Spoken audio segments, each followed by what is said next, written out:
আমরা যখন সারাদিন ব্যস্ততার মধ্যে পার করি, ঠিক আছে, যখন একটু অবসর হই তখন আমাদের মাথায় আসে যে না, একটু ফেসবুকে ঢুকে দেখি দেশের কি অবস্থা, দেশের কি পরিস্থিতি।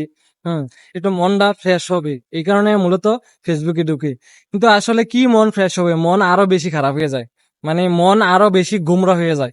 ঠিক আছে। এই যে রিয়ামনি, তারপরে হিরো আলম, এরা দেখেন বর্তমান ট্রেন্ডিং এ আছে। ভাই রে ভাই, এটা পুরাই একটা নাটক। এরা কিছু ভিউজ পাওয়ার জন্য এরকম করে। এই যে দেখেন, হিরো আলম নাকি আত্মহত্যা করার চেষ্টা করছে, তারপরে রিয়ামনি ঠিকই হিরো আলমের কাছে চলে আসছে, কিন্তু মাঝখান দিয়ে শাস্তিটা পাই আমরা। ঠিক না? এরা মানে ঠিকই আছে, আর মাঝখান দিয়ে জনগণদেরকে, হ্যাঁ, যারা একটু ফেসবুকে ঢুকে বা ইউটিউব চালায়, হ্যাঁ, মানে তারা আরো বেশি অশান্তিতে থাকে এদের কারণে। কিছুদিন আগে গেল মামুন আর লায়লা, এদের যে অবস্থা, মানে এরা ঝগড়া লাগছে, ঠিক আছে, পর দিয়ে আবার এরা ঠিকই ভালো হয়ে গেছে, মাঝখান দিয়ে সাজা হইলাম আমরা। এদের কারণে ফেসবুকে ঢুকাই যায় না, শুধু এদের ভিডিও, শুধু এদের ভিডিও। ঠিক আছে।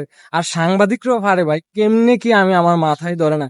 এদের লজ্জা শরম বলতে নাই, এরা সামনে দেখেন কতগুলা মাইক্রোফোন রাখছে। হুম।